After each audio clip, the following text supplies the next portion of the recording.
మనం ఏం మాట్లాడగలుగుతాం, మన వే ఎంత గొప్పగా ఉంటే మనం హ్యాపీగా ఉండగలుగుతాం. నేను చాలామంది అడిగారు, అదేంటి భయ్యా నువ్వు అసలు నిద్ర పడుకోగానే టక్కుమని పడుకుంటావు ఏంది, 2 సెకండ్లో నిద్రపోగలుగుతున్నావు ఎలా అంటున్నారు. అదేంటన్నా నిద్రపోగలటం చాలా మందికి పట్టదంట. నాకు తెలియదు సార్, నిజంగా నాకు తెలియదు ఆ విషయం అన్న. నాకు ఒకటే అన్న, మనకిచ్చిన పాత్రలకు మనం సరైన న్యాయం చేస్తున్నప్పుడు మనకు నిద్ర ప్రశాంతంగా వస్తుంది. అది అక్కడ పడుకున్నా నిద్ర వస్తుంది, ఎక్కడ కూర్చున్నా ఈ క్షణం నిద్రపోవాలంటే వచ్చేస్తానని నేను అన్నా. అండ్ జబర్దస్త్ అనగానే ఇంకొక క్వశ్చన్ మాత్రం చాలా మందికి ఇప్పటికీ మిస్టరీనే. ఏంటిదన్నా? రష్మి, అనసూయ వీళ్ళిద్దరూ కనిపించిన ప్రతిసారి చాలా క్లోజ్డ్గా మంచి ఫ్రెండ్స్ లాగా కనిపిస్తారు. బట్ లోపల మాత్రం ఇద్దరి మధ్య కోల్డ్ వార్ ఉంది, చాలా రోజులు నడిచింది.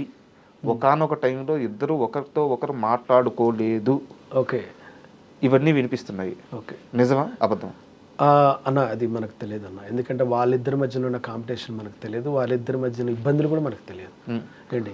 కానీ ఒకే చోట వాళ్ళు వర్క్ చేస్తున్నప్పుడు అటు ఎక్స్ట్రా జబర్దస్త్ కావచ్చు, ఇటు జబర్దస్త్ కావచ్చు, కాబట్టి వాళ్ళ మధ్యన ఇది ఉంటుందానికన్నా మనం హ్యాండిల్ చేసే ప్రోగ్రామ్ మనం ఎక్కువ బాగా చేద్దాం అన్నది మాత్రం ఎవరికి వాళ్ళకి ఇండివిజువల్గా ఉంటుంది. నేను నా ప్రోగ్రామ్ని నా యాంకరింగ్ ద్వారా బాగా స్పార్క్గా ముందుకు తీసుకెళ్ళాలన్న ఆలోచన వారికి ఉంటుంది, వీరికి ఉంటుంది. ఆ పోటీ అయితే ఇద్దరిలో ఉంటుంది, తప్పకుండా ఉంటుంది అన్న. మీకు ఇద్దరిలో ఎవరితో ఎక్కువ యాక్సెస్ ఉంది?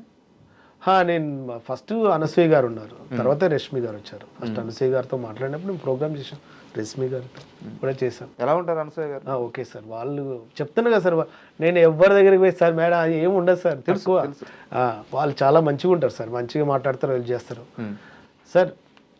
ఏ పని చేసే వాళ్ళైనా, ఏ వర్క్ని, ఏ ప్రొఫెషన్ ఎంచుకునే వాళ్ళైనా మనము అక్కడ ఆ పని ఎంతవరకు అంతవరకే మనం చూసుకుంటాం, ఇది చేస్తుంటాం సార్, అంతే. వాళ్ళని పర్సనల్గా విమర్శించే స్థాయికి వెళ్ళకూడదు సార్. మళ్ళీ జబర్దస్త్లోకి వెళ్తారా, వెళ్ళారా? మళ్ళీ జబర్దస్త్లోకి వెళ్ళండి సార్, వెళ్ళండి సార్. అసలు సార్ జబర్దస్త్లోకి వెళ్ళేటట్టయితే నేను వెళ్తున్నా అని చెప్పి వెళ్ళండి సార్ బయటికి, ఓకేనా సార్? నేను జబర్దస్త్లో వెళ్ళేటప్పుడే నేను ట్రై చేస్తాను వచ్చాను. వచ్చినందుకు వీడేదో వెళ్ళాడు, ఇదేదో విమర్శించి వెళ్ళాడు అని ఆలోచించుకునే వ్యక్తులకు నేనేం చెప్పను. ఏదో జబర్దస్త్ని వదిలేసి పెద్ద అన్నట్టుగా వెళ్ళాడని ఒక నెగిటివ్ సెన్స్ ఆలోచన వ్యక్తులకి నేనేం అన్నారా? అలా కూడా అన్నారా? నెగిటివ్ సెన్స్ ఉంటుంది సార్, కామన్. చాలా మందికి ఉన్నది, ఎందుకు వెళ్ళిండో తెలియదు అని అంటుంటారు. పెద్ద పోటుగా అన్నో వ్యక్తి మనకేమైనా చేశాడా, మనకేమైనా ఇచ్చాడా, మనకేమైనా సపోర్ట్ ఉంది, పేరు చెప్పొచ్చు వ్యక్తి అట్లా కదా సార్. అట్లా అనుకునే వ్యక్తులకు అంటున్నా, మస్తు మంది ఉండరు. ఎందుకు sir, for example Jabardasth group ఇప్పుడు ఉంది సార్, గ్రూప్ ఇప్పటికి కూడా ఉంది గ్రూప్. ఆ గ్రూప్లో నేను ఉన్నాను.